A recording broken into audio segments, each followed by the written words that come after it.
All right, so now is part 2 of my breakdown of the body-worn camera from Moscow Police Department. And the first audio, I noticed, like my previous video, that the volume has gotten a little messed up and I'm a little hot on the microphone. I'm still working that out, so I pulled down the microphone volume this time.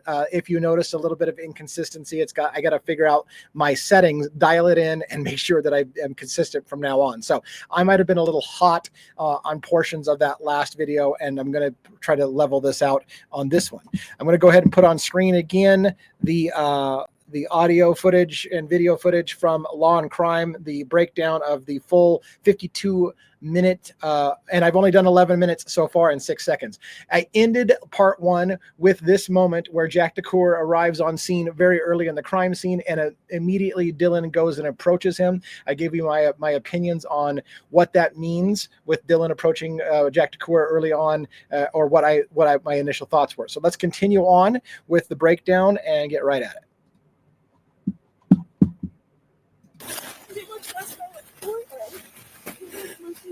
In the main room. This is one of the. Pretty much they were in the main room. I heard the dancing and laughing. Kaylee went upstairs and she screamed because someone's in the room. She was talking about them dancing and laughing in the room, and she's talking about she's screaming. She talked about running up the stairs, coming back down. She's trying to give Jack an analysis of what happened. Again, in my opinion, Dylan is putting on a performance. I'm sorry to say it, but it doesn't feel legitimate to me. The fake cry, it feels fake to me. Her breathing feels fake to me. It just feels like a theatrical performance, but that's just me. And maybe it's because I'm biased because I've seen so many questionable things from Dylan that I'm just not buying it anymore. But you guys can take it for what it's worth. Let's go on. I'm downstairs and I kept calling her name and she wouldn't answer. And I saw the guy. I locked the door and I ran downstairs. We don't know what's going on. Can you come here with me, please? So an officer pulls her away from Jack DeCour right away. Again, I'm not buying it personally. Maybe it's legit and maybe I'm an asshole, but I'm not buying it.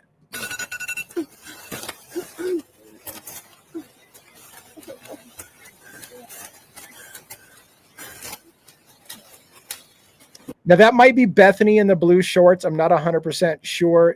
And if so, I'm also, again, who buddies up quickly with Jack DeCour when he shows up? Bethany and Dylan, the survivors. So it's interesting. I can't prove. I don't know that that's Bethany, but that's my guess. And it appears, by the way, if you notice, again, if I were a suspicious person, notice that Bethany seems to be talking very quietly to Jack.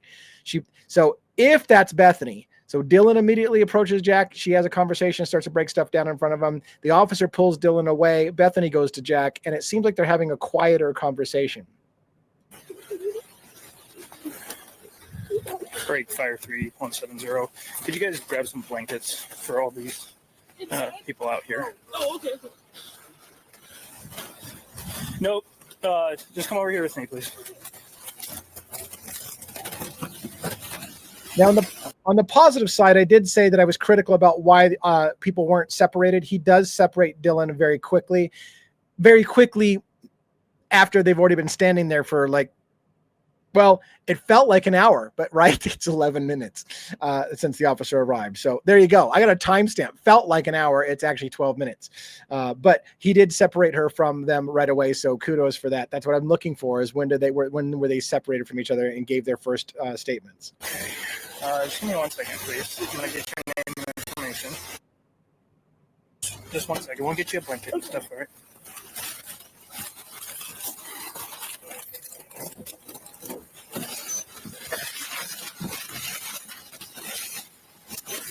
So officer's getting in here for his clipboard. He's going to eventually look for some paperwork so he can take down the witness statements. So a lot of that's just grabbing all of his gear.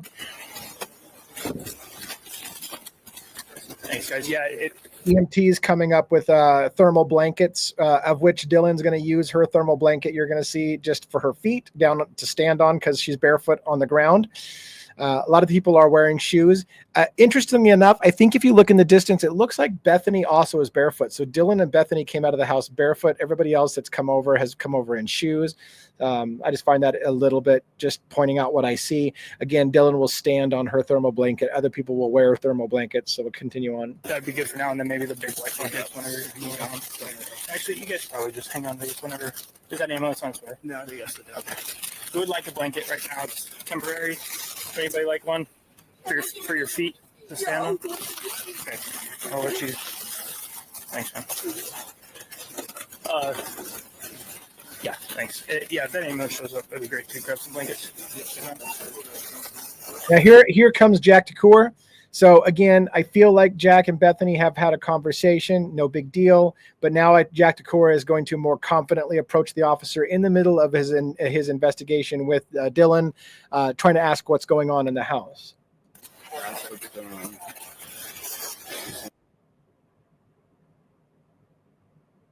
Yeah, 1 second, man. Let me just grab all your guys' info.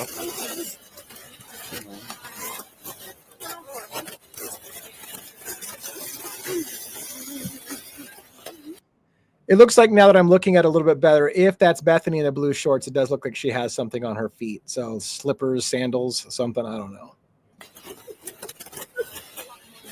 Maybe even tan shoe. Good, maybe even tan shoe. Okay. I know she was barefoot, so I was hoping to get something for her, but thank you very much. Thanks, boss.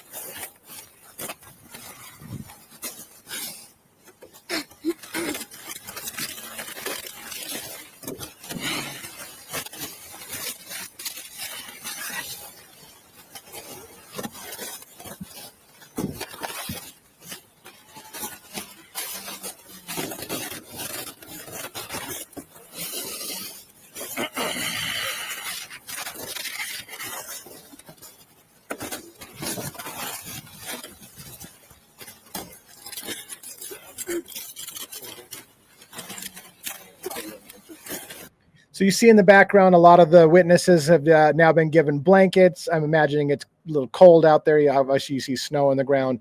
What I'm still not sure why hasn't happened, and it's not overly critical, is why the witnesses have not been separated even further. They certainly have enough bodies. Granted, they're the fire department here, but the fire department is all just standing around, kind of just not knowing what sure to do.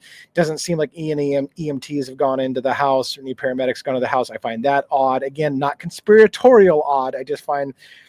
I feel like it should have been done a little differently, but I don't know. I haven't been to a ton of crime scenes. No, I haven't been to any crime scenes. Well, not a murder scene. I don't know. Let's go.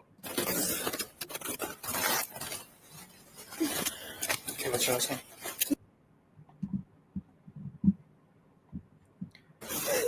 And your first name? So the officer's asking her for her name. They're redacting that out. And middle name, we don't get to hear any of her name. We know who it is. What's a good phone number?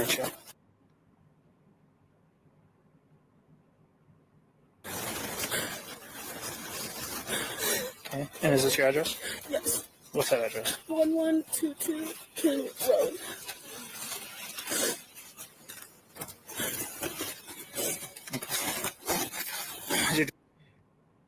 Again, I just wanted to comment again about the absurd number of EMTs and fire department on scene at this point for an unconscious female. Like, again, I don't know that it's been called in as a quadruple homicide at this point. These are still the people who just arrived to the unconscious female report. Yes. Okay. How much have you seen in that? No, I don't really know. I just saw my friend when I called because we were so scared. Like, can you please come help us? And that's all I saw. Told us not to go in. That man right there. It's unfortunate that when he asks how much did you see, they redacted almost every freaking thing she said. It makes no sense to me whatsoever, because pay attention to this. They don't redact the name Xana. They don't redact the name Ethan when she talks about it. They don't redact any of the victims' names. So what the fuck could Dylan have just said that they felt the need to redact the whole thing? That bothers the piss out of me. What did you see? redaction, bunch of blanked out shit. Why do we have to have that happen? Why can't we have full transparency on this freaking case, for Pete's sake? Why? There's no reason. She's talking about people who are dead. Those names are no longer redacted. We say them all over in this video. So what is the problem with us hearing right word for word? What exactly did you see? And they blacked out a shit ton of that audio. I don't get that. So you were, They did go in there. yeah, and that's when he told us he needed to call the cops. She's saying that's when he told us we needed to call the cops. That part she's referring to when Hunter went into the house, allegedly then checked the pulse of Xana, found that she wasn't alive or didn't have a pulse, and then turned around and told the girls to get out of the house and to call 911. So that's what she's reporting about. And he told us to call 911. I think it's about Hunter telling them to call 911. Okay. You mind just waiting? Jack's still at pressing what's going on. He's pointing to the house. He wants to go into the house. The officer's telling the officer to go back across the street. Over there for me, please. Okay. I don't know why Jack, by the way, has his hand in his back the entire time. Like he's constantly, it might be just nervous. I don't know. Maybe he's got one hell of back acne. Freaking, I don't know. But most of the time in this whole thing, Jack's got one hand behind his back inside of his sweater. I'm not saying it's suspicious. I'm just pointing out what I see. Also giving an opportunity to pause the video so that, and the audio, so we don't get any kind of violations of freaking whatever. Fair use. Now I overheard you talking about last night. Yeah. Okay. You know, the more we know right now, the better. We can start this process. Yeah. Somebody will probably be revisiting this interview with you very soon. Again, okay? So you're probably going to have to retell the story quite a bit. That's fine. All right. What do you remember seeing? What started? I remember I was in my room and I was trying to go to bed and I heard Kaylee, who ex-girlfriend, who was So there again, she said, I heard Kaylee, who, and then she points over to Jack, his ex-girlfriend. So that's, again, more indications that isn't Jack. I know most of you know for sure it was Jack, but I'm just pointing out the reasons why I say it is in case somebody says I was wrong later, so you know why I was getting it. Real fast, which one is your room? Kaylee. Which one is your room? Oh. What room are you in? Explain that shit to me right there. That, again, what room is yours? And so she starts explaining parts of the house and they blank the audio. I don't understand that shit at all. At all. This is all muted.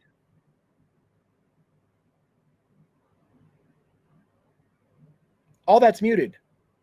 You're hearing nothing for a reason. It's all muted. That conversation still muted. Still muted. What the fuck before the audio? What the fuck with that? That makes no sense. Which room is yours? And that entire conversation is muted.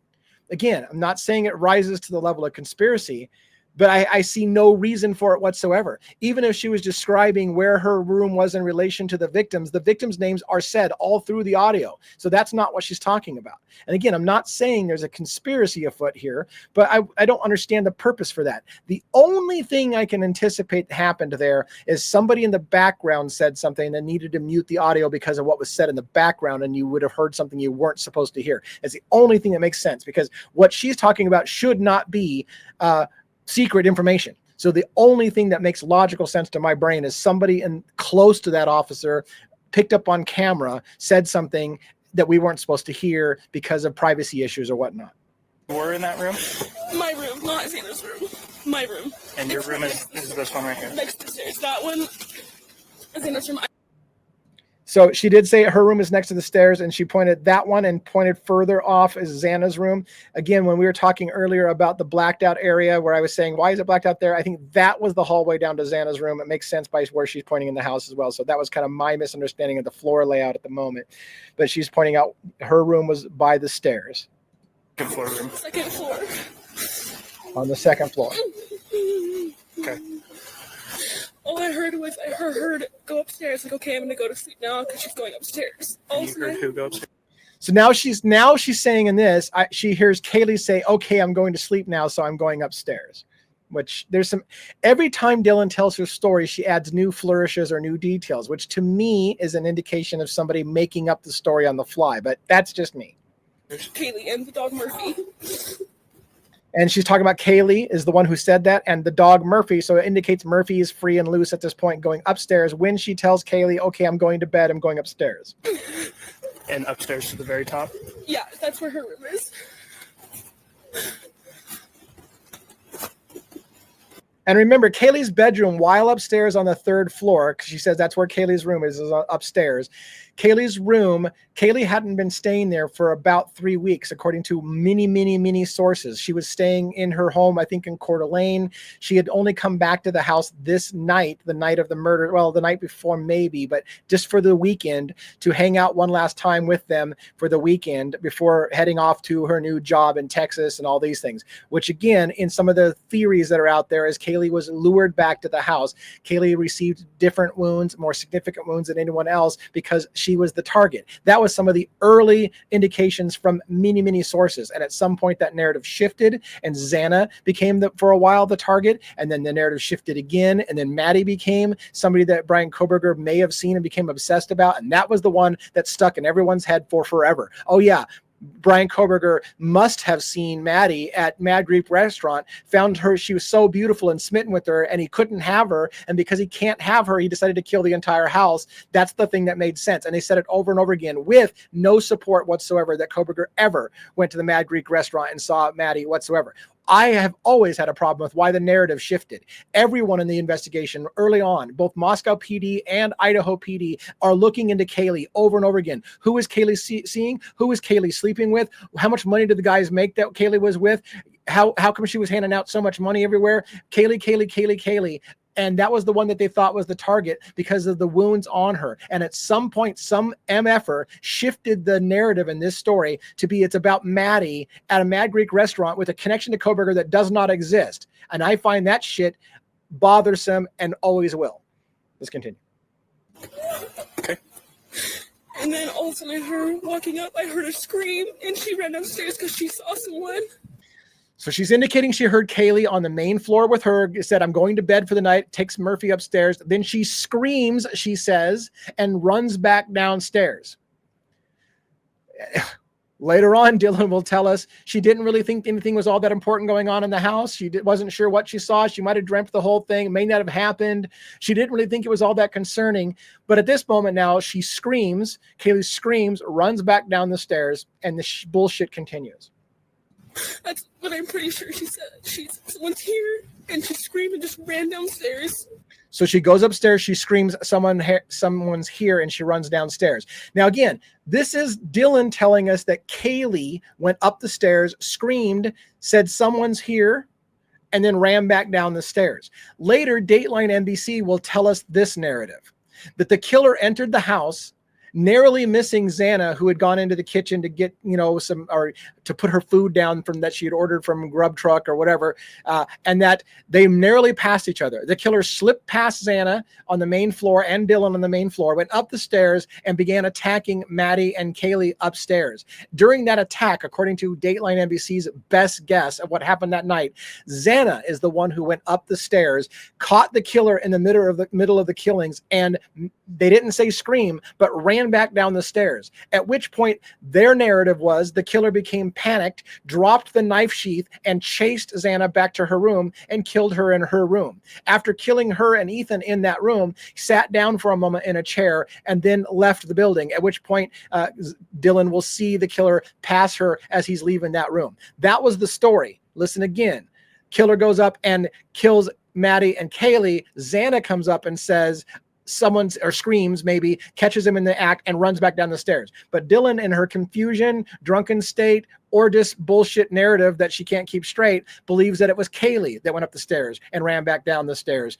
So keep that in mind. All right. And also keep in mind, I got to stop. Also keep in mind, so this is where the officers were told Kaylee was the victim on the second floor where Ethan was at.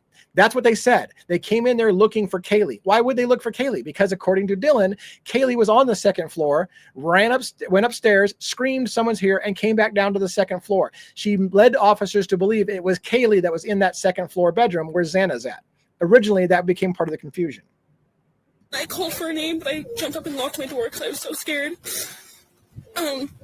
So again, Dylan with this narrative, I'm so scared. I'm so scared. I jumped up and locked my door. I'm so scared. There's screaming. Somebody's here. I'm hearing all these things, including she hears Kaylee crying and someone telling her, it's okay, I'm going to help you, which she says is Kaylee. Now keep in mind, does Dylan not know the difference in voices between Kaylee's crying and Xana's crying? It's possible she got the two confused. It's possible she was so drunk that maybe under normal circumstances when she's sober, she can tell the difference between Kaylee and Xana. But what she's hearing very close to her room is Kaylee, who just screamed and came back downstairs, crying right next to her room where she can hear it, and somebody telling her, it's okay, I'm here to help you. Now, in the reality of what may have happened, if any of this shit can be believed, it was probably Xana, right? Xana had to be the one that was close enough for Dylan to hear and hear the comment, it's okay, I'm here to help you. It's the only thing that makes sense, because it's the only thing that makes sense. Kaylee was found dead on the 3rd floor, not the 2nd floor. So she can't be down there with Dylan on the 2nd floor where Dylan's hearing this. And again,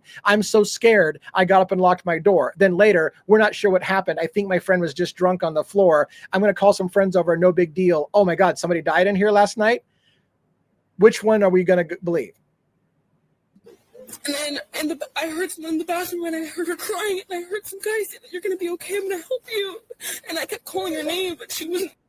So she's continually calling Kaylee's name out loud, right? And so that part I don't understand as well. Explain this story to me.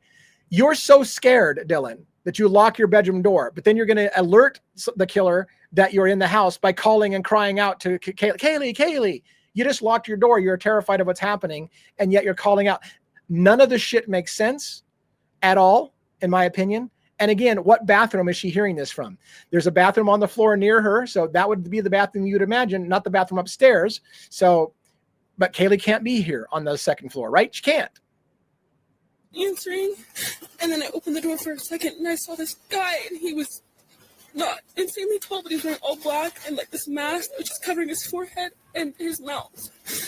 The time compression, by the way she says it cannot have happened the way it does. She's literally like, hey, I heard him say, I'm here to help you. And then I opened the door and I see him.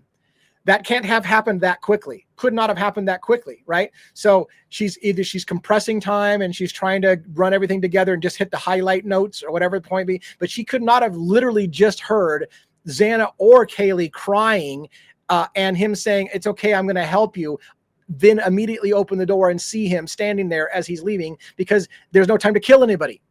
So the story is wrong, right? And is it just a compression of time? Is she trying to hit the highlights? Whatever the case may be, the story cannot make sense. And I locked the door and I called, and I didn't know what to do. So then she locks her bedroom door again. And she calls, and it's redacted Bethany, because I didn't know what to do. So she's calling inside the house.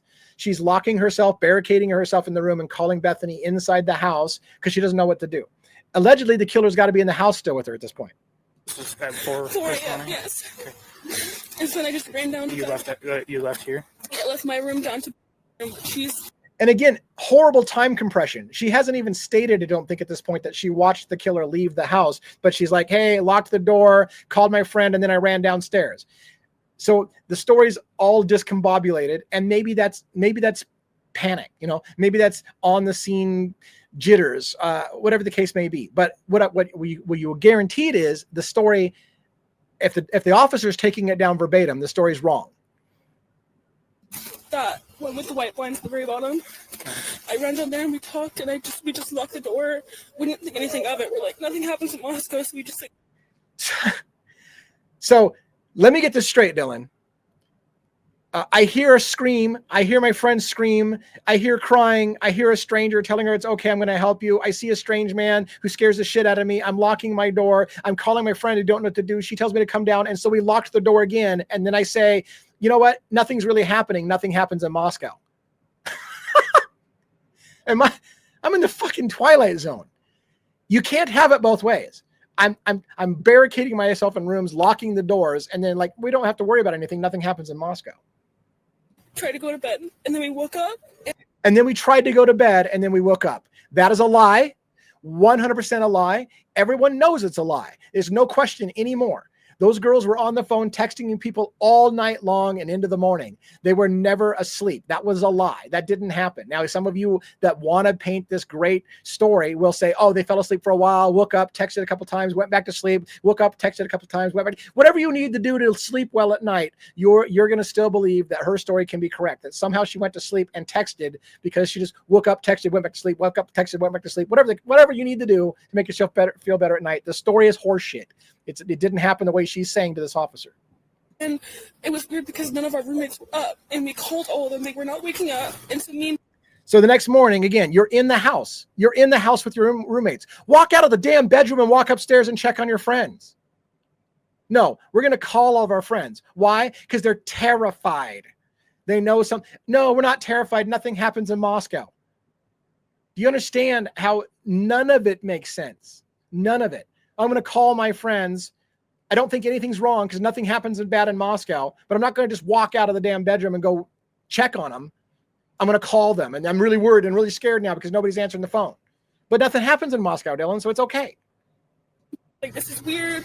So I called and to come over, and then So now she's talking about how she called Hunter and his Emily. I don't know why I'm blanking on her name, to come over. And so that's that's talking about that moment. Again, not calling 911 because nothing's wrong here. Locked in, barricaded in their rooms, terrified, maybe not terrified because nothing happens. But now I'm going to call somebody over to come check the house because I'm so scared I can't go upstairs and look for myself. And I've told you before, the narrative is many people saw that the house door was wide open since at least 8 or 9 in the morning. All day long, that door was wide open. It is my theory at the time. It was my theory at the time, and still I still feel like I haven't moved from this, that the door was open and the girls didn't call 911 because they were hoping somebody else would discover the scene. When it didn't happen after 8 hours and nobody had discovered the scene, despite leaving the door wide open and waiting for somebody to stumble upon it because it's a party house that they expected people would come and go all the time. Despite that not happening, instead of calling 911, they called somebody over to discover the scene because Dylan didn't want to be the one to discover the scene for whatever reason the may be. This is why she didn't call 911 and she called somebody to come over. She wanted somebody else to discover the bodies. all this happened. Who all lives here with you? Me, that one right there. Okay. She's pointing out where Bethany's at. I don't get to see which the clothing was. Who's Santa? Santa is the girl in there. Is the girl that this one? Yeah. Okay. How do you spell her name? Xana. Do you know if she has a middle name? Alexis, I think. Do you know what her last name is? Kernodal. K. I don't know how to spell it really. K. You know? R-N-O-D-L. K-A-E-R. K-E-R. K-E-R. N-O. N-O. D-L-E. Okay. Now, again, I want to point out, I don't know what she's been told at this point, but she's having a hard time even saying Xana's name. So we have to have moved for these kids past the, I think my friend's unconscious, to they know that it's far worse than that. I don't know when they found out exactly. Maybe it's because there's a crime scene all over the place and it's being treated that way. But clearly she's having a hard time even just spelling out the name. X-A-N-A. Okay. Ethan, who's in there, he doesn't actually live here, but he's here like almost all the time. There's a male that lives here, and he doesn't actually live here. And I think that's Jack again. Jack DeCour walking all over around this police car. I find this a little bizarre. I'm pretty sure that's Jack, right? And I don't know what the hell he's doing. He's not over where he was told to be, and he's walking around the police car here. In the room with Xana, I believe. Oh, he's with another officer. He's in there right now. But he doesn't live here, but he's here a lot. Well, that looked like you can't see the door, but it looked like those two officers just had Jack get inside the police car. And then there's Maddie, Morgan, and Kaylee up top. But maybe not. We'll see if Jack comes back out. The door is open. Maddie. Yeah, there you go. Yeah, so that looks like Jack DeCour was just placed in the back of that police car. You look at the police officer now talking to him in the back of the police car. So I find that interesting. I didn't catch that the first time I saw it. Maddie Morgan and Maddie Morgan. Yeah. And who? Kaylee Gonzalez. She's the girl. And again, I'm going to rant. I already did the rant in the last one. Kaylee Goncalves with the hard C. Screw you guys who got busted my nuts because I said Goncalves on one video. It's Gonçalves, you idiot. I told you it's pronounced Goncalves in Portuguese. She says Goncalves. Maybe Kaylee told her it was Goncalves, but okay, we're done with that rant. Anyways, again, super interesting. The Jack DeCour in the background, I didn't catch the first time, is placed in the back of a police car and they're talking to him back there. Girl that is talking about Kaylee, who I just heard her go upstairs and run that back downstairs. Okay. And the guy that lives here, his name was what? Or he's usually Ethan. Ethan. And you knew he was here this morning? Now, again, with Jack DeCour being in the back, it was pretty clear. I think Jack was not handcuffed, so he's not being treated that way. Maybe he's being, and again, I don't think I'm wrong. I think that's Jack. Pretty positive it's Jack, but I don't want to get my nuts busted when someone says that wasn't Jack, that was so-and-so. Well, either way, they're not handcuffed, so they're not a suspect at this point. Maybe he's just kept in the back of the car because he's ex-boyfriend, and when they found that out, they decided to separate him as a person of interest from the rest of the people. That would be a smart move on the police officers, and so maybe they're just having Jack sit it out while they make sure he can't talk to anybody else, because he's already had a conversation with Dylan, he's already had a conversation with Bethany. Now he's in the back of the police car. No, I didn't know. I had no idea he was here. Dylan's saying she didn't. I think Dylan just said she didn't know Ethan was there. I was so focused on the Jack story, I cut it off in the middle of that thing, but we'll just continue. Okay. All right, describe the guy that you saw. I don't think he was a little bit taller than me. And I couldn't really see much of him, but I'm almost positive he was wearing a full black outfit, and he had this mask that was just over his forehead and over his mouth, and he didn't say anything to me, like, at all. I just shut the door and locked it because I didn't know what to do, and I think he went out like the side door, the sliding door in the kitchen. So, again, this is bizarre in itself for me. She says, I don't know if he saw me. Later on, Dylan will say, I think the reason why the killer didn't kill me is he may have known me. She talked about how they locked eyes, that they saw each other. But here she says, I don't know if he saw me. So I don't know how he could not see you and then let you live because he may have known you, or all the other things that you said. But at this time that she's giving the statement, I'm not sure he saw me. She also stated that when she saw him and went back into her room and closed the door, that she thinks he might have gone out the sliding glass door. I think earlier she said that she watched him go towards the sliding glass door. So you take what you want out of Dylan's many different versions of this story. That goes out to the backyard. And then I didn't know anything else. So I called, and I was like, I just need to come downstairs and find you because I don't know where anyone. And then she didn't know anything else that happened, so she just called Bethany and said, come downstairs, so that's what they did there. Else is. And I called Maddie, I called Dana, I called Kaylee, no one would answer. Again, I'll just beat the living piss out of this. Nothing happens in Moscow, and yet instead of just going to Xana's room, which is right freaking next to you, or going upstairs and checking on your friend Kaylee, who's just right up the stairs, you go down to the basement, lock yourself out, and make phone calls. And on top of that, if you're so terrified that you can't go check on themselves that you got to make phone calls, you're not calling 911. Again, the grand jury, according to inside information from James Patterson, who got a hold of some of the jurors that were on the grand jury, indicated that the grand jury thought these girls should be investigated and possibly go to jail because their story is bullshit. Okay. All right. For Zeno, do you know how old she is? She's 20. Is she in our sorority house? Yeah, not anymore. Okay. She's a student at UVI? Yes. Do you have any contact information for her parents? No. It's okay. Well, okay. we can get that eventually. Her dad's name. And then Ethan. E-T-H-A-N. And Chapin, C-H-A-P-I-N. Hey, real fast. She's saying this morning around 4, there's a guy, black mask, was in there. She didn't recognize him. When she heard girls screaming upstairs, she got scared, locked herself in the room, and then the screaming all stopped. She's pretty sure that this masked person went out the back.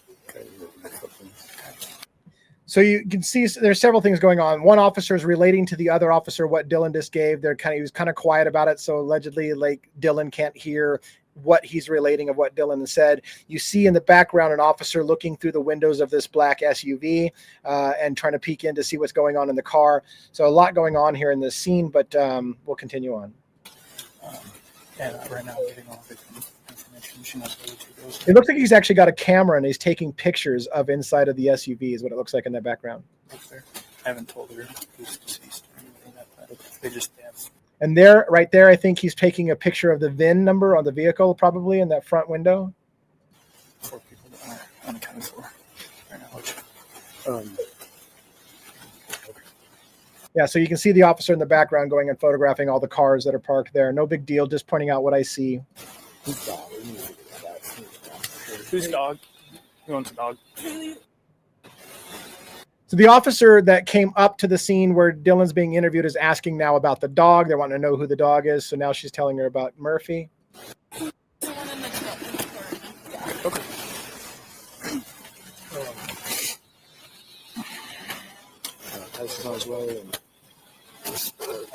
Okay. Since she knows a bunch of the people who are living here, I'm getting all their names, and then I'll finish collecting all their information. Okay. How old is Ethan? I apologize. There's a door downstairs next to the bathroom that's got a padlock or a lock on it. Because We don't know.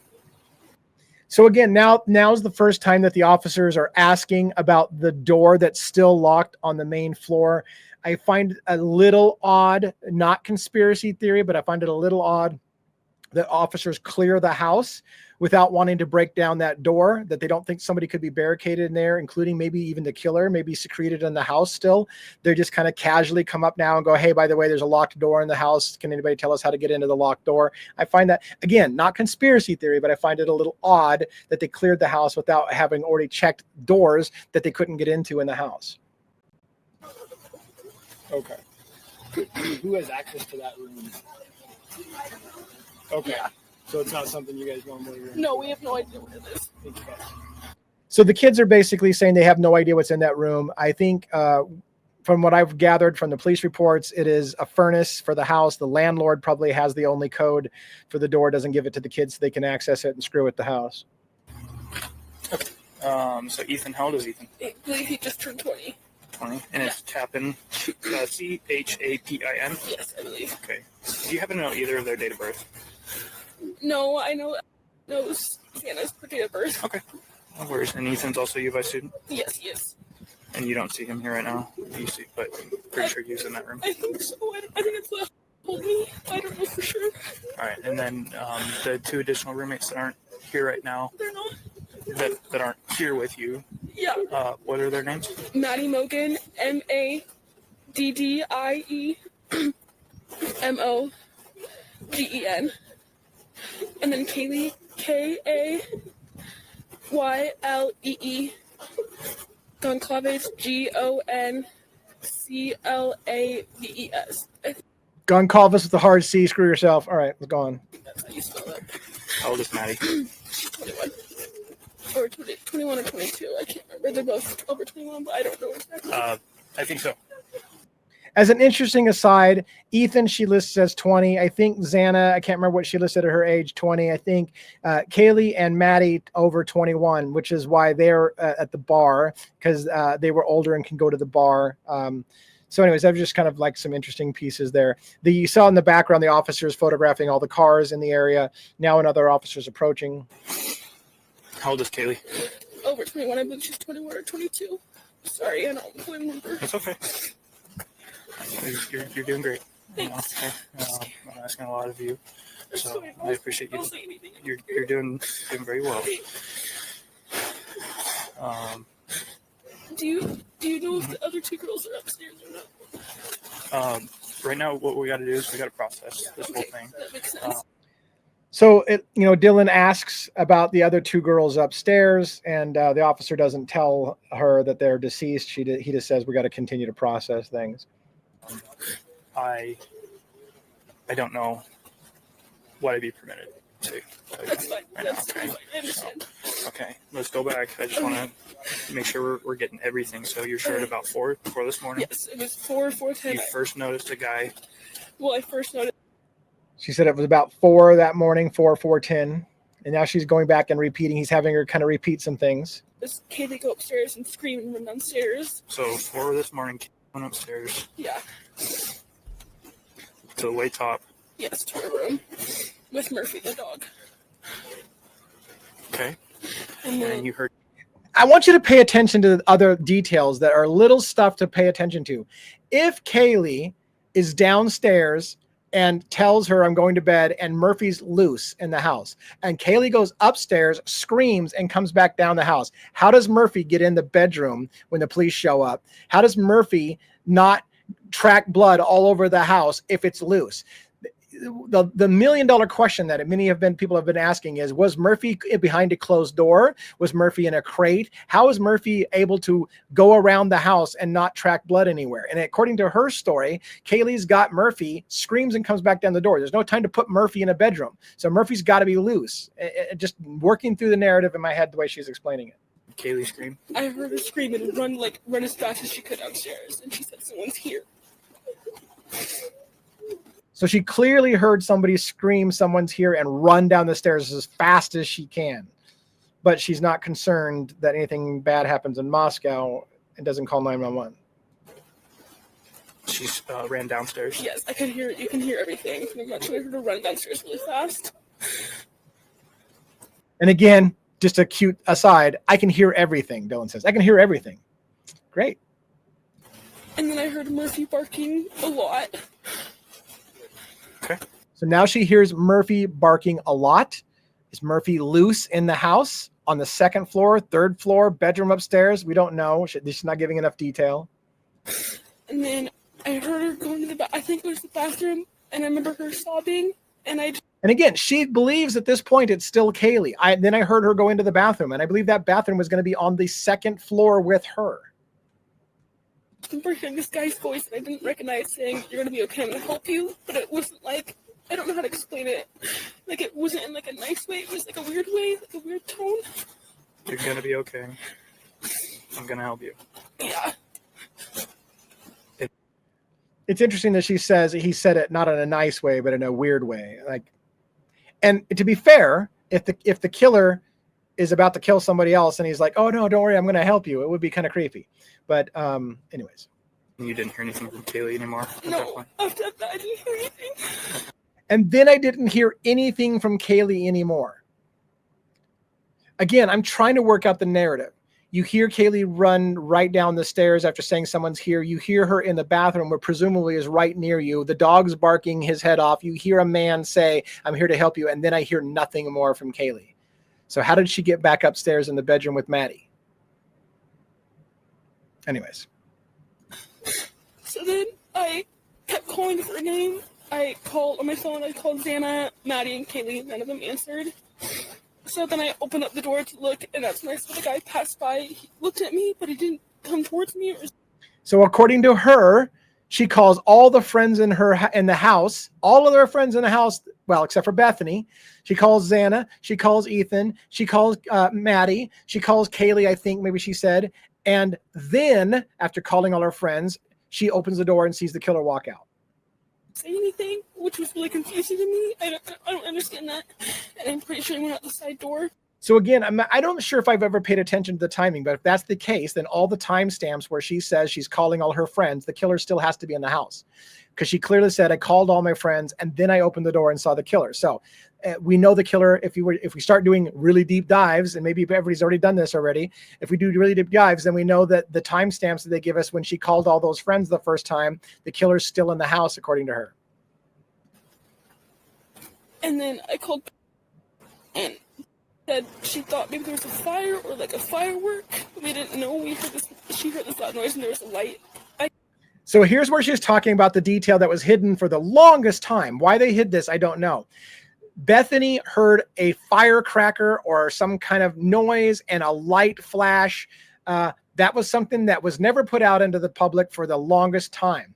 And a lot of you people out there in the conspiracy theory world, and I don't even want to call it conspiracy theory because that's not fair to you. Like anything, the point being is a lot of you have speculated that it had to have been a gun, that she heard a gun go off, saw a muzzle flash, and that's what she saw. And there's a lot of theories: beanbag, taser guns, regular rifles, pistols. Everybody's got a million theories about the gun that went off, and even to the point of saying that the house was torn down to hide bullet holes.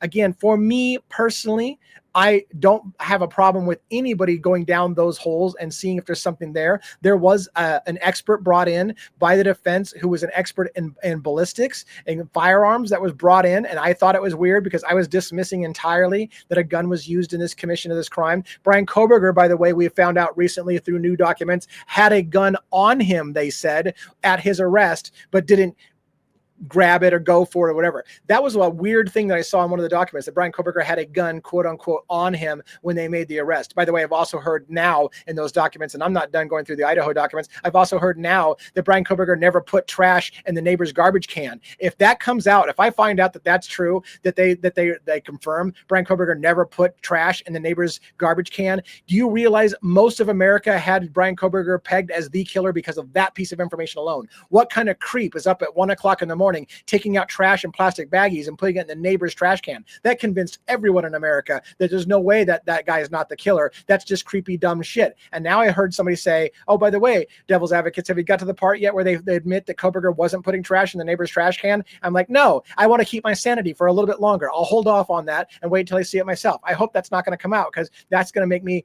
lose my shit. All right. Yes. Did you hear like a pop, like a bang? I don't know. Did you hear it bang? It's what she heard. Okay. It's what she heard. Okay. Never mind. So there, she's trying to get Bethany. Bethany's close enough listening to this conversation that she can turn to Bethany. Did you hear a bang? So they're talking about that firecracker noise that Dylan's saying that Bethany told her about. And the officer's asking, did you hear the bang? And she's like, I don't know. Did you hear the bang? She turns to Bethany. No, he says, I want to hear what you heard. Did you hear it? All right. And you sit there. I didn't hear that.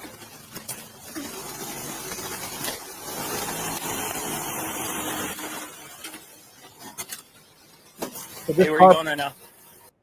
This random car, I wouldn't say random, neighbor, I don't know. We're going to find out in a minute. Car pulls up in the middle of the investigation, and now they even slow down, like they're wanting to know what the hell's going on. So let's see who this is. I'm just going to pick up my phone. Okay.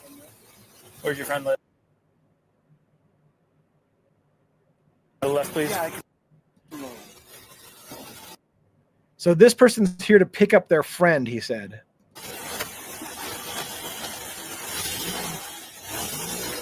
And it looks like he points where his friend is up the street further, and off this person goes.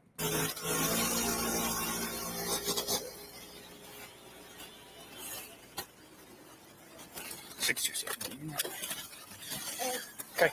I don't think I ever heard a bang. I didn't think anything about fire or firework Or until gunshot. I told her. I don't think And this is the weird thing. She says, no, I don't think, now that he comes back to her, the officer comes back to her, he says, I don't think I heard a bang. I didn't think anything of fire or fireworks. Dylan later on will say, I think the person had some kind of vacuum cleaner. Maybe that later she said he looked like a fireman. Somebody said, why did she come up with the fireman? Oh, where's she coming up with fire? The whole thing with her and the fire. I don't think I heard a bang. I didn't hear fire. I don't know. She's just got some weird ass wordings. I heard anything of that, but I also was kind of in and out of it because I was so scared and I was really tired. So at this point, Dylan's saying, I'm in and out of it because I'm scared and I'm tired, not because I'm hammered drunk, which later on she'll say, I was so drunk, I'm not sure this happened. I've been drinking for 2 days. At this point, she's not saying anything. And again, new documents have come out. Again, I haven't got to it with my own eyeballs, but I've been told so many times, Devil's Advocate, holy shit, did you hear the eyewitness who tells us Dylan had not had anything to drink? She wasn't drinking at all. She was dead sober. So again, is Dylan's story true? I'm not going to take one eyewitness to say unless it's a really good eyewitness. And maybe it is because I haven't got to the documents yet. I'm behind on shit. But if there's an eyewitness that's really, really credible that Dylan wasn't drinking at all that night, then that's a problem. So we'll see. But here, she's not mentioning anything about being drunk or being intoxicated. She's just really tired and really scared. And that's when I called And I told her, I need to come to your room, because she was the only one that was answering me. So I just ran down there, and for a second I stopped and I saw Xana passed out, and I thought maybe. So now she's adding new details. Before it was like, hey, I just ran down there. Now all of a sudden, and I stopped and I looked and I saw Xana. The more she talks, the more details come out. Is that standard?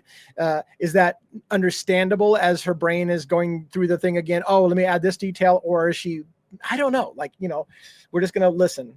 She was just like sleeping or something. I didn't think anything because I was so out of it. So I saw my friend, and I think, I don't know if she said laying on the ground, but I thought maybe she was sleeping or something. I don't know. I was just out of it. And I went into the room and we just fell asleep. And then we woke up. And I just ran to Bethany's room and we fell asleep. 100% lie. 100% lie. So, and we know this now. So what do you make of that? What do you make of that, people? Dylan's lying to this police officer. So I just went downstairs and we fell asleep. That is not true. It's been proven not true. She told the officers that. They recorded that. That got out to mainstream media. Mainstream media ran with it all day long. Hey, the girls went down and they fell asleep and they didn't wake up until the next day. And that's why they didn't call 911 for 8 hours, because the girls went to sleep. That is not true. They did not go to sleep. That's a lie. So what do you make of it? This morning, no one was waking up at all. Like, no one was answering, which was really weird, because all of us wake up around like 9 or 10. And then I called to come check, and came here first. So now again, she's talking about calling Hunter over to the house. No one wakes up until around 9 or 10, she says. So that's their alibi for why nobody called, and because they went to sleep and they didn't wake up until their normal time of waking up. So nothing's out of the ordinary here. Dylan wants you to believe, and maybe it's true. I doubt it. And I told him what happened, and then he looked in the room and he said, "You need to get out and call the cops." Got a new vehicle entering the scene. That almost looked like a police officer's uniform. I saw what looked like a patch on the shoulder there in that vehicle, but. Okay. The guy that you saw, and it was dark, right? Or were there lights on in the house? I think there were lights on in the house, I believe. Okay.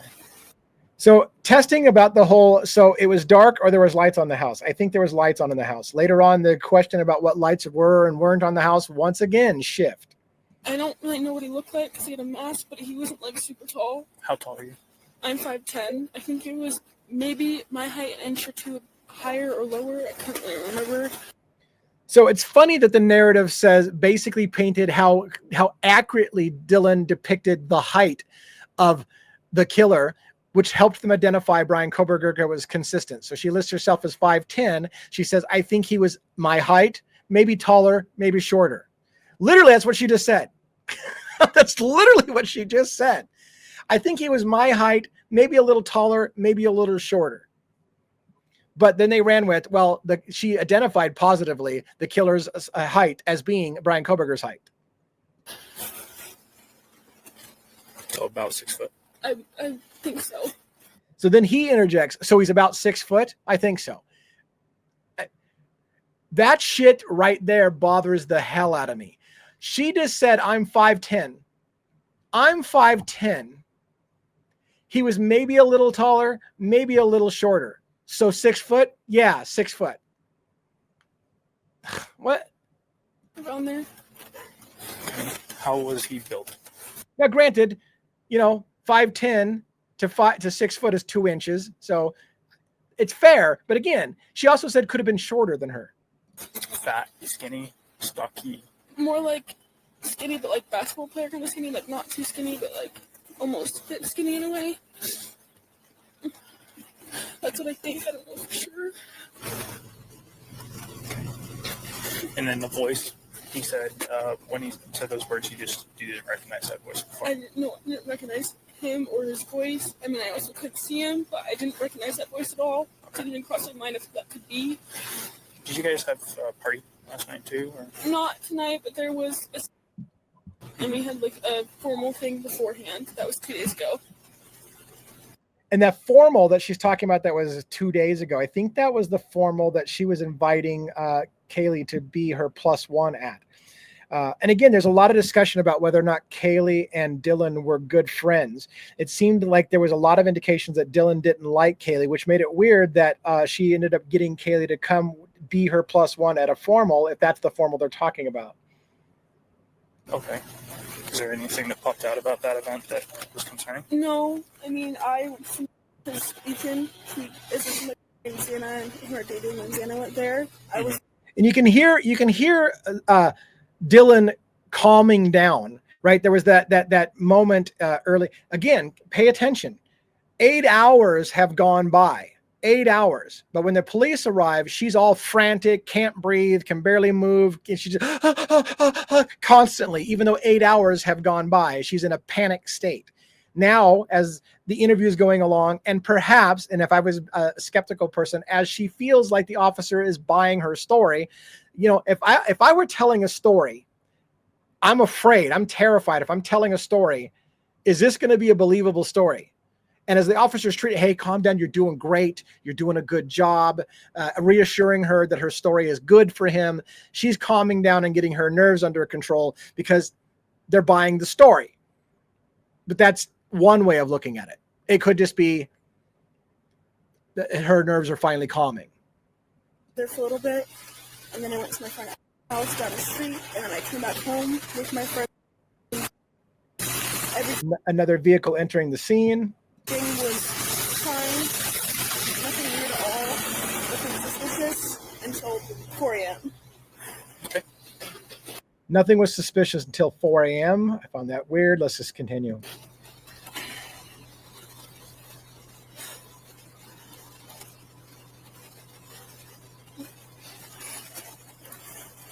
All right.